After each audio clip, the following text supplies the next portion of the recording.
Welcome back. It feels weird saying that after so long, but you know what? I'm sure you guys have seen a few of these familiar faces, not just in the teams, but over here on the casting desk as well. With me, of course, I'm not sure if this is the right direction. I probably should have checked that before the intro, is Scrawny himself, and we've got ourselves a fantastic game on our hands. Japaleno versus Havu. Yeah, I'm excited to be back with a little bit more MDLT time. It's been a fair while since I feel like we Oh were in the yeah. midst of the last season. So let's see. You know, we've got a lot of announcements and a lot of movements with the ESL Pro Tour, with the ESL Pro League, and all the combinations of said events. So I feel like the stakes are higher than ever, and the season has just started. This is my first broadcast, so I'm not sure where these teams are sitting at.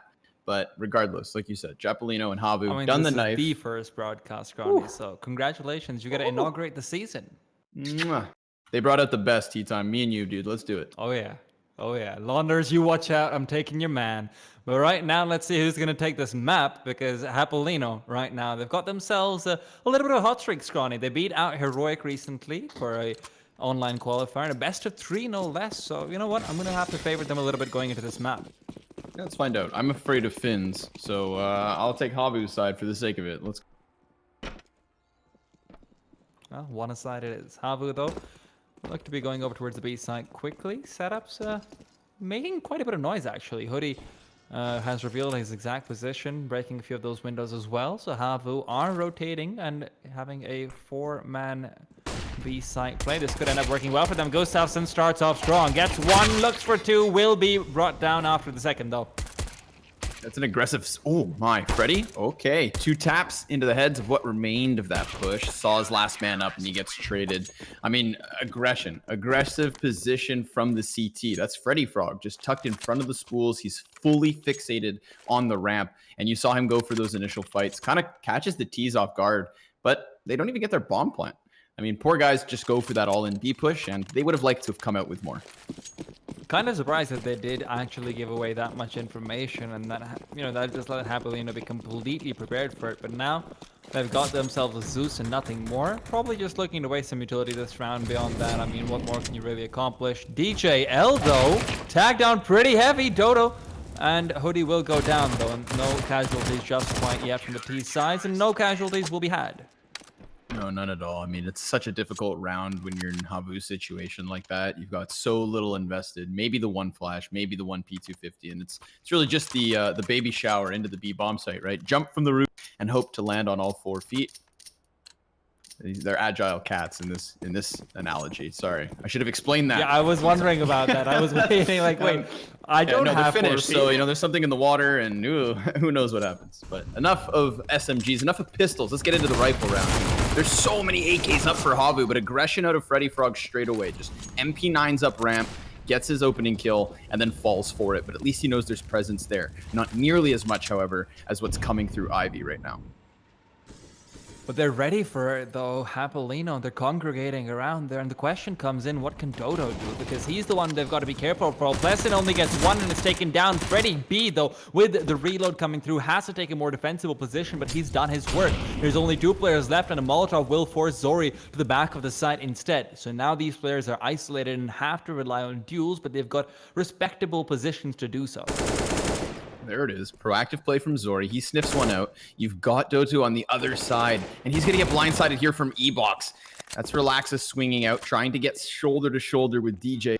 They have Zori pinned down range, but he's got the space to play, not to mention he's got this bomb.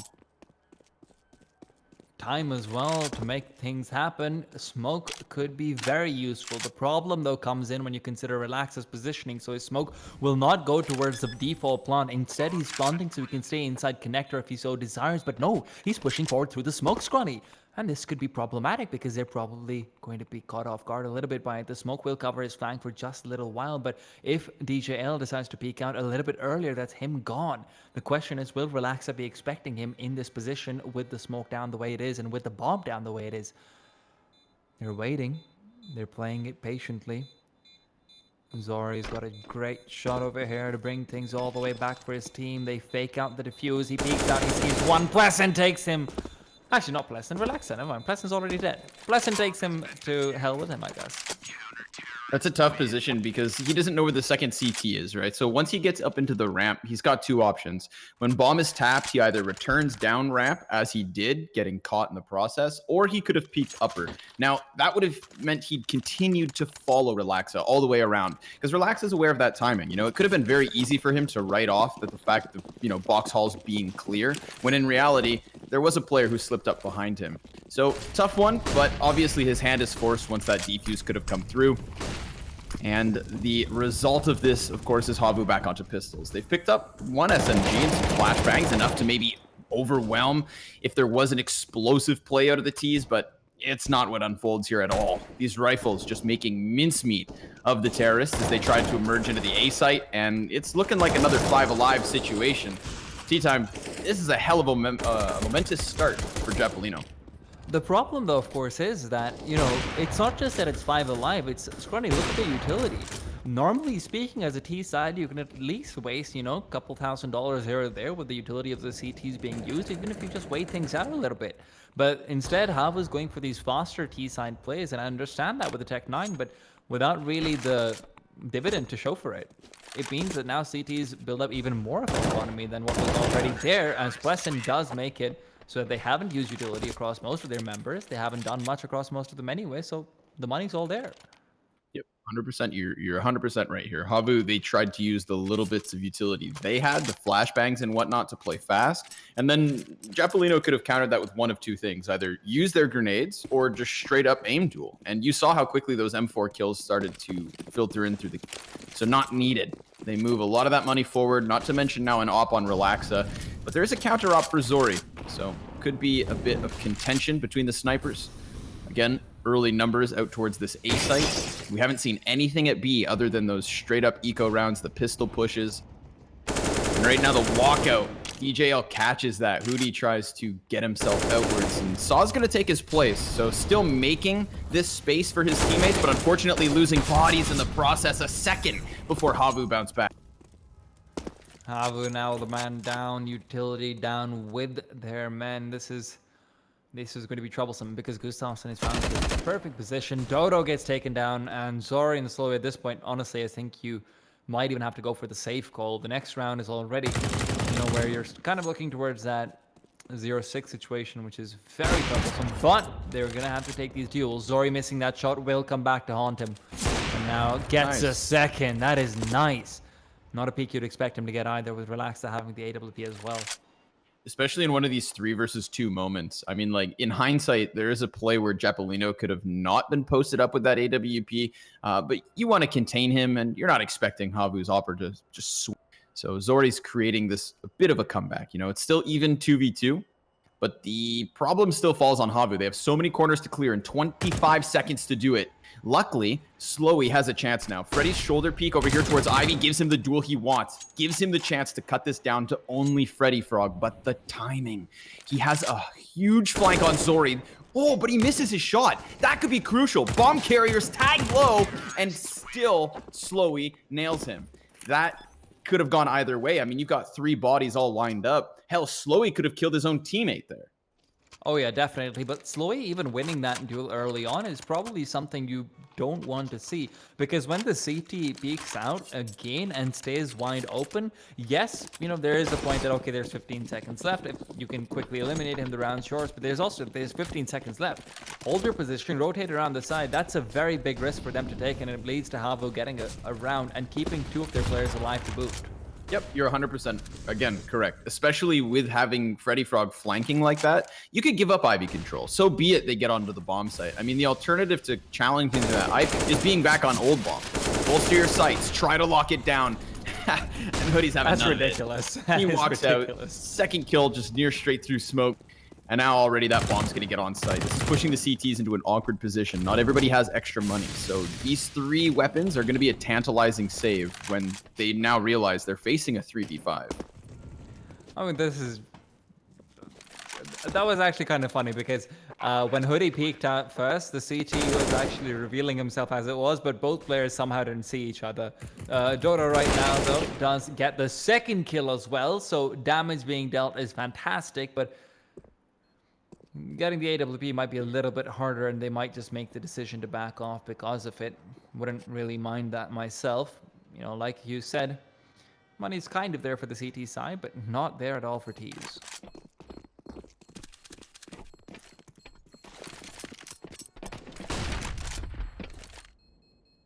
They're going to let this one slide. All right, Relaxa keeps the op. So now we have to rack our brains and think, do we force around this entirely? Well, the money's certainly there for most. They're going to end up doing it. I feel like we'll have maybe one player at a disadvantage for the CTs, but let's take a pause. Yeah, there we go. Calculate your purchase and talk it all over. They've got 2 rounds of loss bonus right now if they decide not to force. But yeah, there it is. I'd be surprised had they not. So an MP9 given over to... There's still going to be copious bits of utility here. They should be all right, but I don't know. I feel like with that last round, Havu are getting more confident on their A hits. Like a couple of times we'd have them just completely locked out. Think of Plessen locking down the Ivy side entirely when they tried to hit that push on the half purchase from Havu. Last round, double kill entry, charging out red, getting past Olaf, and just taking so much map control on the A site. But most notably, just winning straight up duels. I mean, that's one of those moments that could have easily gone back the other way. So let's see if Havu are coming into their own and if they can replicate just the success on these entries. I mean, the question comes in about the adjustment from Japaleno as well, because Havu, the past round, those 2 entries aren't something to expect. And again, the round before that, 2v4 being 1 is nice, but it's not really, like I said, something you'd expect to happen every time around. So they still do need to show a bit of a winning formula type of thing, but they're definitely showing signs of kind of getting the wind in their sails. So that's always nice to see. Freddy B, though, Molly down to 56. This is a huge transition. I mean, contrast this round to the last, where Havu were out of A main in the opening 10 seconds of the round. They've shown no face, so of course we're going to have 2 CTs positioned over here on the B site. And DJL with that Krieg, or Og, excuse me, had a great chance to get a 5v4. He's done enough to kind of push Havu back. You know, sure, they have the box halls, but counter-terrorists are firmly positioned inside of Pop Dog, now even stacking a 3rd player on that bomb site. They're going to use Relaxa on flex with the op and get aggressive with Plessen. Oh, but even 6 HP is enough to keep him standing. Havu with a crucial 5v4. Now, there are still players in great positions from the CT side. The player at Pop Dog can always just push up. And I hope they don't dry run this ramp. ramp. That's a problem, though. Their utility is so low that at this point they have to make a choice, and the choice will be to let Relaxa start taking them down. Freddy B, though, caught off in the flank. Relaxa smoked off. The bomb should be planted over here. The question is, what can Dodo do as he's making his way forward towards Connector, trying to get the flank around Relaxa. If he can get to this side, that would be big, but DJL has already gone down, slowly being the trade. That's crazy. DJL, he gets the headshot onto Zori, takes him to 2 HP, and the Opper clears the bomb site. Now Relaxa dodges a bullet from Upper. He's going to have to just jump down because he's fully exposed to too many members of the... Freddy Frog gets back into the site, and that's the equalizing kill. Ooh, but an aggressive play from Dotu. That's going to now force Relaxa's hand. He charges all the way up to the bomb site. Again, he's just dodging these sniper shots, and a wide swing out from Zori, just pressuring this player so that he can't get off with the defuse. Gets the dink, follows suit. The Glock will rock his socks. That is Havu with a 3rd. That's good. That's good. The Glock will rock his... I like that one. That was a fun one. You can keep it. I mean, at this point, it's practically copyrighted, Scrawny. And that this is the problem. Whenever I hear a good casting call, I'm just like, oh, why didn't I think of that? Still, though, Japaleno, they're kind of wondering what to do now that they're in position for an eco. Probably just going to be nothing much beyond a couple headshots here or there. Sweden's always been one of those countries with some prolific deaglers. Let's see whether this team has the same. Relaxa. Ooh, nice shot from him. P250 in hand and bullets in head. Dodo gets the trade finally, but not before Freddy B can get in position to take him down too. 3 versus 3 and damage has already been done. Now they can slow down, though. They've got Zori on top of the train yard. He has eyes all over this bomb site. When CTs have corners to hold and you've got to exit through these choke points, it's way easier to get those initial kills. Let's follow suit with the smoke on you and whatnot. But even Plessin grabbing the AK, that gives him one more chance. Unfortunately for him, again, player up high has line of sight, and Zori's been the difference maker. Last round, protecting the initial bomb site, going for the closing kills on as well, and this time here, bailing them out of what could have been a sketchy anti-eco. So if I've got to give a the gold star for the current moment, Zori's holding on to it. I mean, still though, a fantastic round coming out from Japaleno. Taking down 3 players with just a couple P250s and Deagle, that is fantastic work coming out from them. So 4-4 Havu, probably regretting some of those decisions, but now it's back to rifles on rifles action. And, this should be a little bit more interesting now that Japaleno aren't handicapped the same way by their economy. A lot, actually, in hindsight, not only is Zori starting to come into form this map, he's sitting on $7,500 bank. This is one of those tantalizing T-sides that could seriously run away from the defense. A lot on the cards here with this buy. Remember, not even a kit for a retake, but ooh, down goes Freddy Frog.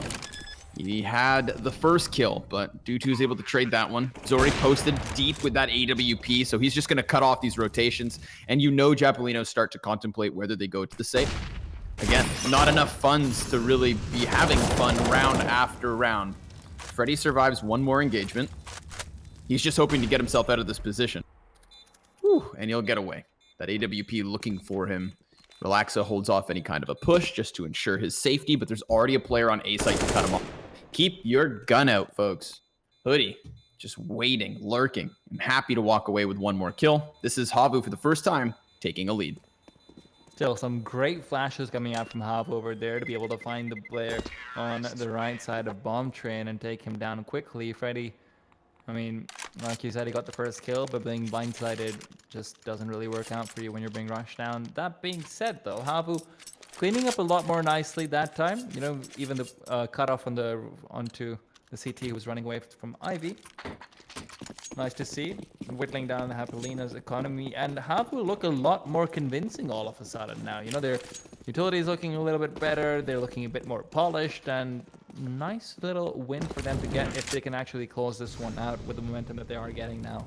Yeah, I feel like what hasn't changed from Havu is they were aggressive right from the beginning of this map. Remember your B pushes, remember your A hits, and that hasn't stopped. But now that they have this economic advantage, they're not being punished for it nearly as much. There's less frag grenades for initial damage. There's less utility for these and if I'm not mistaken, this entire 5-round spree from Havu started with a 4 versus 2 mistake from Japaleno. I'm sure these guys on the CT side would love to go back a few rounds and close that one off, but hindsight's a beautiful thing. Freddy B, Molotov forward, closer towards the ladder, and Ivy has been used to get all of the players into this A site, essentially. Plessin caught off guard by an off angle, and even despite DJL getting back behind Ivy, he too is going to be cut off. Havu, flawless round for the most part. This is so good from Havu. I mean, I'm incredibly impressed by what they're showing off. Generally speaking, anti-eco T-sides are one of the most difficult things on a map like Train, where there's so many weird little angles, especially if you're hitting a site like A. Between the trains, there's so many places where a Deagle could be hiding, a CZ could be hiding, a P250 we saw before with Japaleno getting the 3 kills, and making it this clean, that's a sign of a team that's really starting to get its act together. Again, they play that huge advantage of getting up on the trains, right? Getting up on the trains, getting up on the high ground, playing out from Pop Dog. I mean, even having that counter-terrorist isolated in there, they let him go. They don't even concern themselves with the E-box side of the A bomb site. They just use the Ivy split shoulder to shoulder.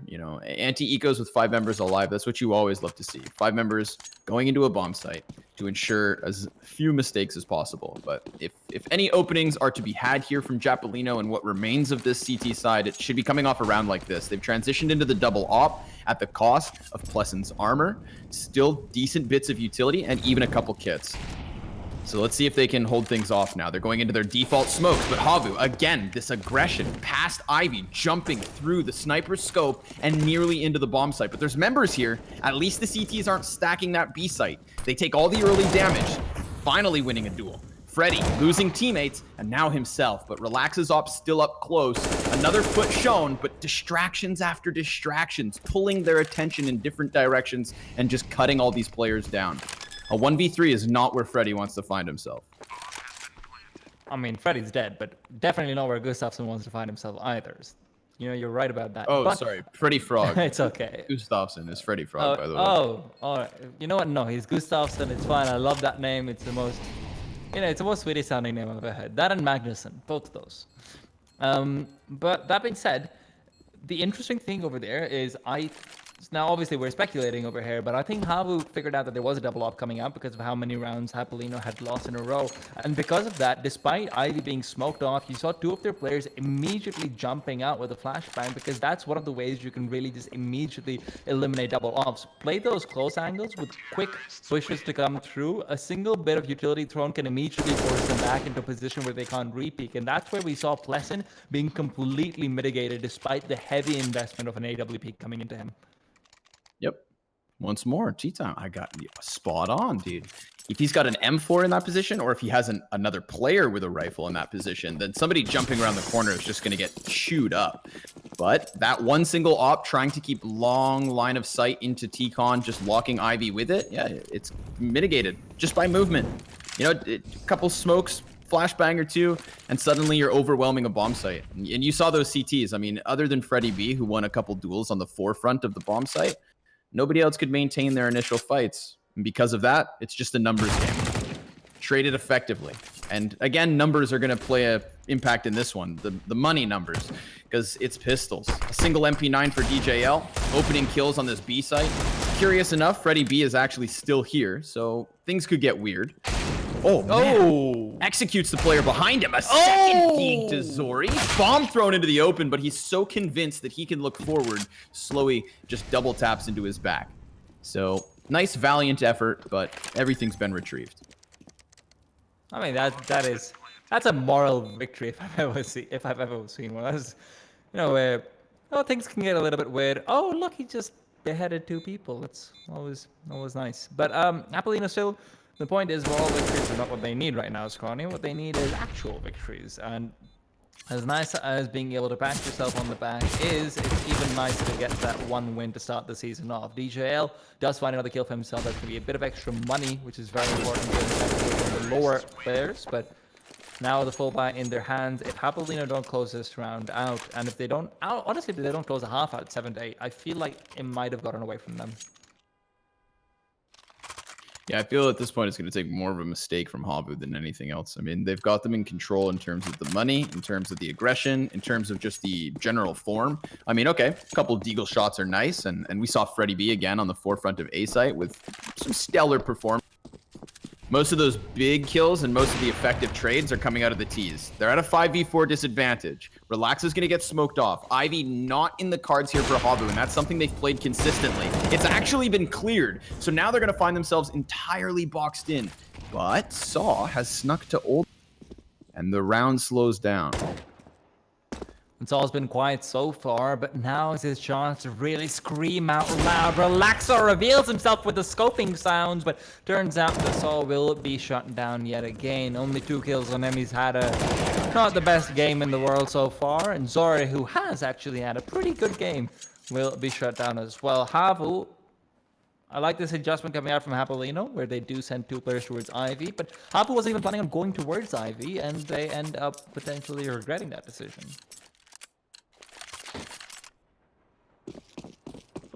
Done it. Gotten back on the board. They've broken the curse. 8 rounds in a row off of 8. Lost 4 versus 2. Double snipers. Japaleno once again. But, ooh, Pleasant. This could be huge. He's going to go all out aggression. Okay. Yeah. Okay, man. You charge out Ivy with a Molotov at your feet. There's no flashbang from a teammate. There's no smoke grenade to cover off any potential players there. It's like you finally broke the curse, and you give away a 4 versus 5 near instantaneously. They got away with it last round because nobody was actually there for what was like the first time in 3 or 4 rounds. But they think that space is free. And he found out the hard way just now, T-Time. Nothing in life is free. That's such a, like, I was, okay. Never mind. And now it's insult to injury. Yeah. So, I was thinking, I can see why Pleasant doesn't have the secondary AWP. I can see why Freddie B has it if he wanted to go aggressive that way. More of an information gathering mission. And then Freddie B does the exact same thing. He has a delayed push towards the B halls and immediately just gets caught up by an AK who was staring him down in the face, saying, "You know what? Maybe if this was 5 seconds ago and you'd rushed this bush, you would have caught me. But this is never going to work out." And you feel for him as well, right? Because even, like you said, the timing doesn't play out for him, but you understand where the train of thought comes from. You've just gone down 4v5 in the opening 10 seconds. So you need to try and come back with some map control. If he turns around and gets that upper box halls kill, if he catches a player off guard or maybe a player alone, similarly to the way his teammate died, then suddenly he's the savior. He's the player that just put them back 4v4. Nobody had to expend utility to do that. This equalizing kill comes out of just his aggression. But if he dies, tea time, then it's 3v5 and you see the result. Right? It's like, it's all in on him. He tries to take the responsibility and he just primes Havu to close this half 10-5. But they've got double ops. Oh. All right, Pleasant. I see what you can do when you're behind a smoke.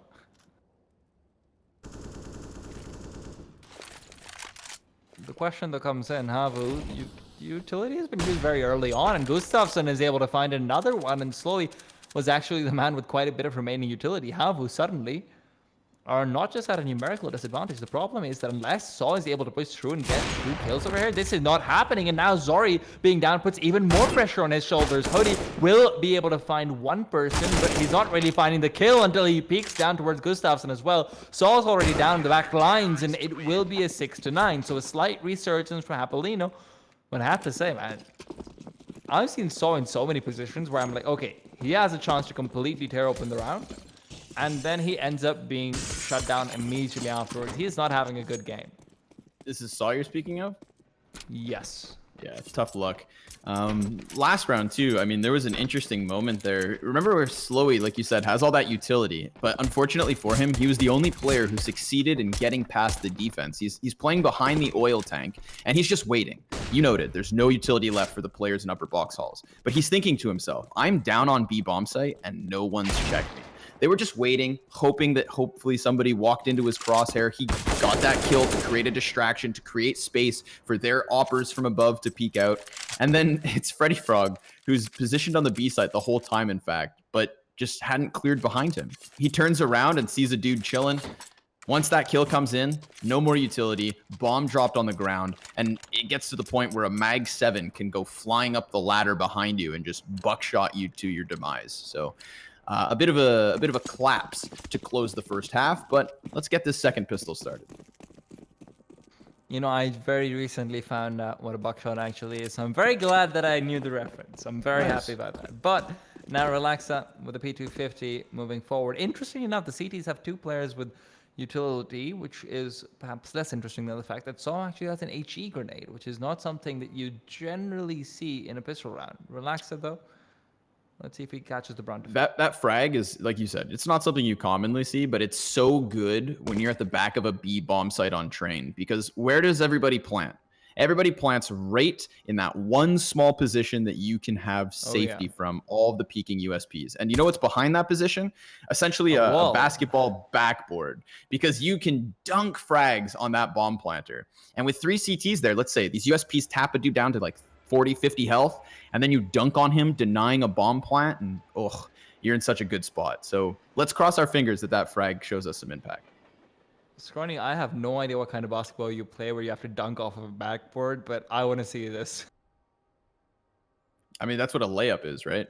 You hit the ball off a backboard. I mean, listen, don't you play basketball, T-Time? Layup. Yes, of course. What do you mean? DJ held up, smoke's going out. He probably plays basketball too. That's a nice little throw. So he's ready for the push to come in, but the USP's not catching heads until a little bit later on. E-Box will give some safety, but let's see whether that continues. Gustafsson is able to come in from the side and take him down instead, though. Meaning it's a 4 versus 4, but Hoodie is here in the back lines, misses the bomb planter, and that gives him a second chance, but the second chance will not be used. Gustafsson brought down as well, makes it a clean round for Havu.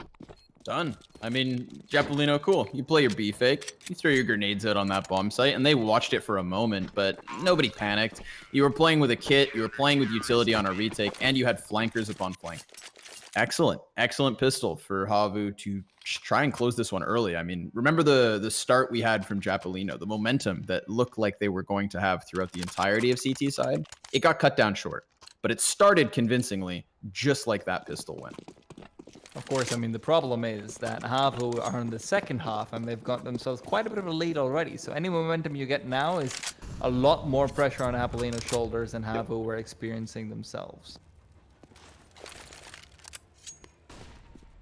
Sorry's in a fun little position with the MP9. Always like to see that one. You know, you always want to see them just push forward, up the ladder, pop out and take down two. But you know, more often than not, it is just a waiting game. Yeah, this is how Train can start to play out, where it's like CTs could have such strong defaults in their grenades in the opening bits of rounds that as a T, you just have to wait. And you can contently wait all the way down to 30 seconds if you. These CTs don't seem too ambitious to take big initiatives. Like we had a player in Pop Dog, he just got cleared. That's a good portion of map control to have because, of course, it really does burn off that 5 to 8 seconds of a rotation between sites. And you know that just one round previous, in something as you know, vanilla as a pistol, you had a pump fake from Japaleno. They used utility and fake. So Pop Dog's going to be an interesting point of this map moving forward, I think. Maybe not so much in this round. Light utility, plus a single smoke. And that one smoke is inside of Pop Dog. He's got a bit of Ivy pressure, but luckily a player close to control it. Dotu needs to win this duel. If not, everything's exposed. Hoodie's got a great position boosted up in connector, and he drops bomb, buying time, but they know a man's arrived behind them. Old bomb, completely in question. And that's where Freddy Frog's going to nail two to the wall. They're done for. The defense crumbles. Saw rotates down Pop Dog. He gets himself one kill, but he could actually still win this clutch. 1 versus 2 is also good as well. Nothing else, but he's got the shot. Lesson in a 1v1 has to play it so smart. His position is known as well. Saw can practically smell him, but smells don't matter. You gotta shoot him to make it count. Saw's waiting, sees the feet, and he gets the kill. 3 for him, and it will be 11 for Havu. And I mean, that came down to be a round that he had to save, but honestly, slowly his position in the middle of the round with the UMP, I loved what he was doing, Scrawny, because you spent a lot of time earlier on talking about how when the T side get control of the high ground, they've got themselves a great chance of being able to open things up. Slowly, the second they lost a player towards Pop Dog, he started to get on top of Blue Train to make sure that the smoke that was thrown earlier on next to E-Box would be used to his advantage, and he can lock out anyone coming towards him. That's such a hard angle to get as well when there's 40 seconds left on the clock. Unfortunately, he couldn't use it properly because he had to back off, but fantastic round coming out at the end of the day from Saw. Yeah, big. I mean, Buddy just doubled his kills in one of the early rounds of CT side. So if you question his value, it's right there. Because that 3v1 that he was just victorious in forced the hands of Japaleno. They go into a buy, and look how it's already starting to net them absolutely nothing. Hoodie's going to aggress into the T-Con here. He's got players flashed and tagged in front of him. I mean, money making at this point. 3 kills for his MP9. That's such a huge clutch. And it's you love to see a big play like that come out of the player who has, in other words, had an awful first half. Oh yeah, definitely. It's just one of those things which is like, what's up now, haters? Right. But it's something it's something I've been trying to apply myself. And like anybody who plays Counter-Strike, like it's so valuable to have a mentality walking into each and every round as if it's something fresh. Like, yeah, you got bodied, dude. You're 3 and 15. You did nothing on T side except for help your teammates succeed. And okay, of course, they still achieved 9 rounds, but you weren't the star in that moment. He didn't doubt himself as he came out from that Pop Dog. He engaged those players. He pressured the bomb planter. He did initial damage, took multiple different angles, and then didn't let the glass guy run. Just remember, folks, every single round is winnable. And Saw just proved it. And because of that, I'm going to call this. I'm going to say this is 16-8. Havu closed the match. I mean, you don't have to rub salt in my wounds, man. I mean, I thought Japaleno was favored because of a better 3-win over Heroic, okay? I didn't know Havu was like this, man, okay? I didn't know Havu was coming out here reminding us that ends came from nothing, they can too. The same Heroic that got 16-0'd earlier today, right? You know, I read that. I read that on Twitter somewhere. I hadn't had time to check that out myself. Who 16 0'd them? Gamer Legion, I think, like the Oh new Gamer God. Legion. Not even Michael. Let's. You know what? We've Yeah, got to yeah, pause, that's what I dude. was Let's thinking. let's fact. Let's get into it.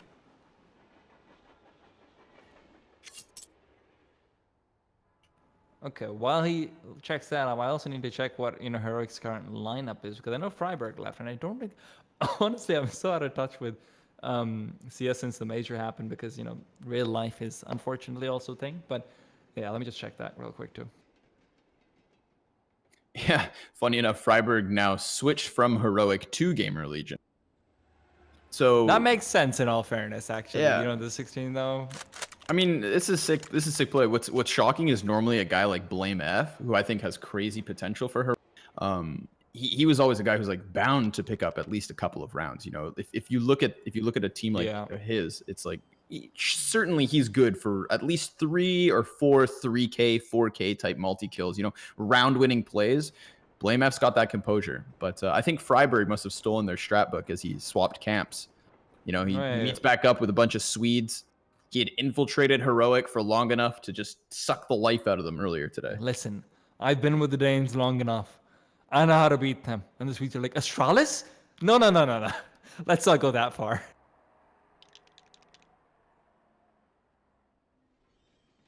This is a longer pause in attack. Oh, aha! We've got a drop player, so we are in fact 4v5. You know what we should do, Tea Time? We should Yes. test our production capabilities. We are gonna go ahead and throw up some God. tunes. Take a break, folks. We'll be back with the action, but don't go too far because he's.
Thank you sincerely for your patience, folks. We're back, fifth man's, and the action continues. Havu doubled up the score at Japaleno.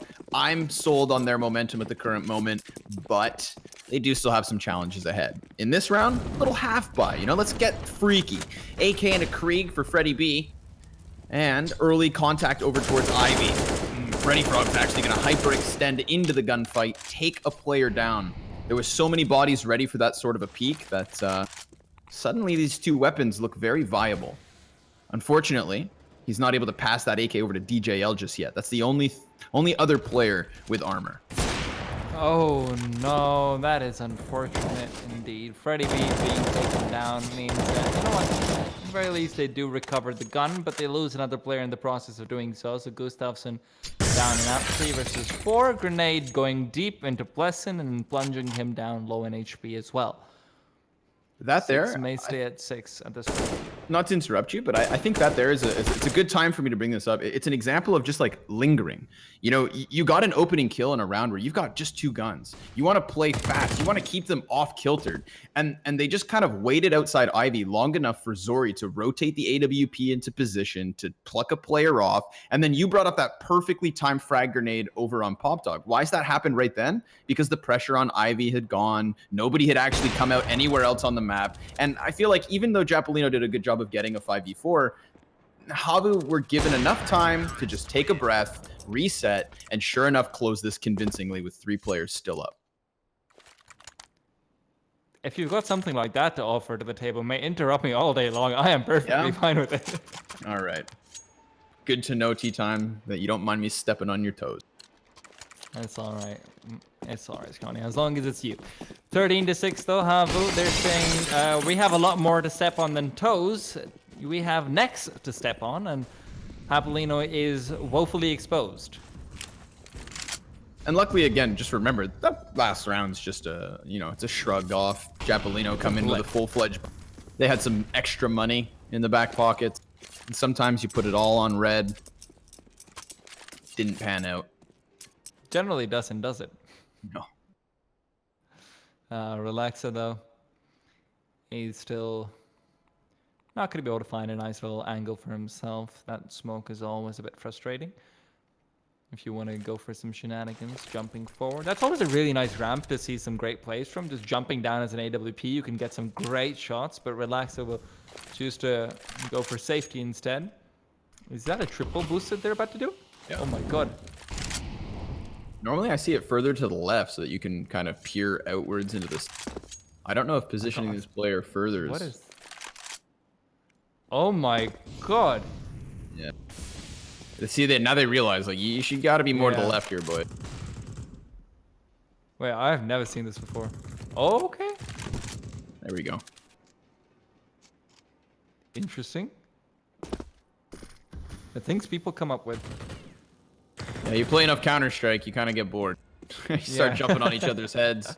Things get weird. But in the end, Relaxa needs not a boost, just a wide peek. Goes out upper, gets the players off of spool. Now at this point, we've got 3 CTs still into the bomb site, one of which is Slowy. That op rotates inwards and picks up 2 kills. Had it dropped to the counter op, then Havu lose this round perhaps. But Japaleno, they got their 5v4, they tried to move in off of it, and everything went south from there. So the problem, generally speaking, with triple boost is that it takes a really long time to set up. It's a really big commitment of players, and that's kind of what you saw right there.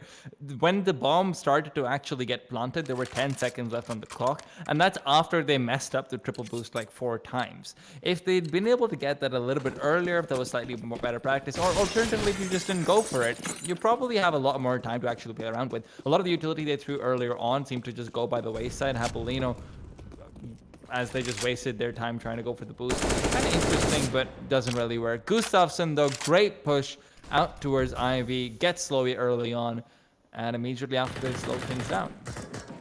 Check out Zori's position, though. I mean, this mid A site op, I love it. It's kind of like a turret, you know, and it just rotates all the way around. And currently, the only place he has to turn his attention is right here, right where Japaleno have already shown face. He's got Saw tucked into the corner, and he goes for the repeat here, T-Time. He gets dropped for it, and that's nice. I like to see people punished when they you know, a little too when they excited. Do that. Yeah, it's like, you want to go for that second shot? All right. Now you're tested. Now your teammates are gonna have to forget that turrets aren't supposed to move. Right, yeah, that's a good point. Just spin. Exactly. But that's problematic because not only because of the 5v3, but now you're looking at Havu's players and how isolated their positions are, because they know if they move away, they'll have to reveal with footsteps, otherwise they'll just be walking into someone's crosshair. So you're going to have to start, you know, getting some jumping going on to the other side. But when information has been granted in a 5 versus 3, you're kind of just like, well, let's wait for the barrage of T's to come towards us, and that's what's going to happen. So instead, it falls down into Saul's hands. He's got the AK, and he knows that there's a player coming over, courtesy of the grenade being thrown. So maybe he's got himself a chance with 20 seconds left on the clock. It's a perfect position to make something magical happen, but unfortunately, the magic is the magic of death, which is pretty magical, but not, you know, the kind you write in fairy tales. That's crazy. Saw he's so fixated on watching from the T-con push, and this is a result, of course, of just not having enough bodies on the A bomb. There are 3/4 entrances, and he can only watch one. But there was two dudes who just walked out Ivy past him, and he's watching his right as members just creep by left. He hasn't gotten another kill since that 1 versus 3. So again, I think that gives importance to like he doesn't have many kills. He has very few kills, but half of them come in, again, a very instrumental round that enabled Havu to keep this doubled up score. And now they're going to face the same issues that Japaleno did in the later portion of their CT side. Some economic woes. We've got 257s. We've got a glass cannon, lackluster nades, no kits. This is the chance to close the gap. This is Japaleno's ability to maybe tie up this match. But unfortunately for them, it's so far gone. 7 rounds the difference. They're going to have to claw back. Oh. And the one op, the glass cannon, kicks it all off. Saw's got the M4. I don't really like that decision at all. I really like it in someone else's hands. But Dodo gets a first. The smoke in his hands will be used to block off further entrance into the site, but that actually does leave a pretty major gap in it. An AK picked up by Zori will be quite useful, but question still comes in. What are these T's going to do? And relax his hand, goes down to Hot Dog. There's a flank potentially coming through from Zori, though, and that's something they've got to be careful of. They've got to be aware of as well. They'll get the A plant. Fully backed up. They'll get this A plant, and Havu are very well aware of the fact that they're on the retake hard. They have been from the get-go. It's why they stacked up 3B, but they've been relying on Zori this whole time to get into... it's the only way you can justify giving up A that much is because he has what's supposed to be the key piece to get them back into it. But they did let Japaleno slip into an after plant. You got Pleasant over towards the pop dog, and I was going to say Freddy's still standing, but now he goes down as well. Pleasant, pop flashed out of the window, completely blinds Dotu, but still dies. That's a sick flash. He throws it off the ladder, up the ladder, out the window above, blinds the player who's supposed to protect the diffuser. Had that blind headshot not come forward from Dotu, then there's a chance he cleans up both. So we give an A+ for effort tea time. Even though he doesn't get the I've got to give some A+ that right now because Zori cleaned that round up perfectly for them. I'm not talking about the fact that he had a flank. I'm talking about the fact that he decided not to go for trigger discipline, even though he saw the player, waited, and then immediately after shot him down and backed off. The point was that Zori knew 2 of his players were smoked off towards connector, and because of that, he knew it's not useful for him to push forward and try to go for multiple kills because he's probably going to get traded away very quick after, and because his players are not going to be able to go through that smoke easily, and the pressure can't be exerted the same way as if he just backs off, keeps himself alive, and forces the pop dog player to not be able to come out earlier. And that's where you saw Havu being able to take control of the round because of the fact that he chooses to back off. Yeah, big one. And again, as well, just making sure that that second player doesn't also tuck his way into pop. I mean, that would have been an AWP in there as well, which was just, if you have to deal with a hornet's nest, you want it to be half the size. And that's what he effectively did. So here we go. One potential last chance for Japaleno. 5 versus 5, full weapons. They've got the op in their back pocket. Let's see if they can just extend the longevity of this match.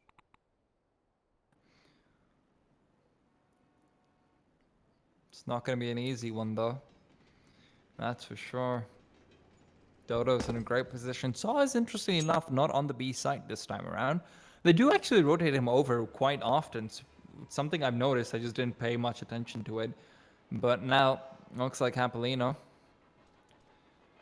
They don't have to contend with a lot of utility at the very least, but these duels are not going to be easy by any stretch of the imagination. Dodo knows where Relaxa is. He heard that scope, and Zori, although he's been tagged down, he knows that there's players coming over, so he maintains his position, gets the first. Dodo stops the bomb from being planted, peeks up for the second, but Freddy B will cancel him there and then. 3 players on the site, bomb being plotted, 6 seconds on the clock, but this has been accomplished. Finally, Hoodie in the back lines. Yeah, hoodies again. I mean, contrast this to last round when you had Zori flanking T-Con. This is essentially the exact same environment. 3 players on a standard retake, and then that insurance policy, so to speak. But here it is. He activates downwards. Freddy Frog's able to cut down a couple bodies, now adding the 3rd to the tally, and Slowey with a scope up knows exactly where he is, but he has cover. He's just going to go ahead and stick this bomb down to the 2 seconds. Freddy comes up, gets him off of it. A flick is needed, and a flick is there. Hell of a way to close the first map of the day, but Havu will do so. 16-7, retake after retake on that CT side, and you've got to give them props. They were completely sealed off at the start of the first half. They won a 2 versus 4 tea time that just transcended them into like 7 rounds in a row. And that's where, I mean, starting from the 2v4 onwards, what we saw really, really effective from Havu is surprisingly enough something we actually saw early on with ENCE as well. And not to hype up Havu and saying that they're going to be the second best team in the world or anything, but it's very interesting to see how good they are at these flanks, how good they are at deciding to back off, how good they are at deciding that, okay, this is exactly when you're going to go forward. And that's a sign of a team that knows how to communicate. Sure, and then there's the contrast too, right? Japaleno are showing us signs of a team who don't know how to contain map control, who don't know to cut off these sorts of flanks. Like if you're being flanked so susceptibly round after round, then there's a props to go to one team because they saw a problem, they identified it, and they used it to win rounds. But there's also an issue with the other side, and I think that's what Japaleno can take away from this train game. But luckily for them, the day is not over tea time. The learning curve just keeps extending. They're going to have their hands full next, though, because they're going to be facing the new and improved Csgo. Well, you know what? I think we're going to come back for that one in that case, because that should be an absolute banger. And I don't want to talk about it too much before it actually starts. All right, so folks, we'll see you then. Second map's coming up next. It's the repeat for Japaleno versus Csgo.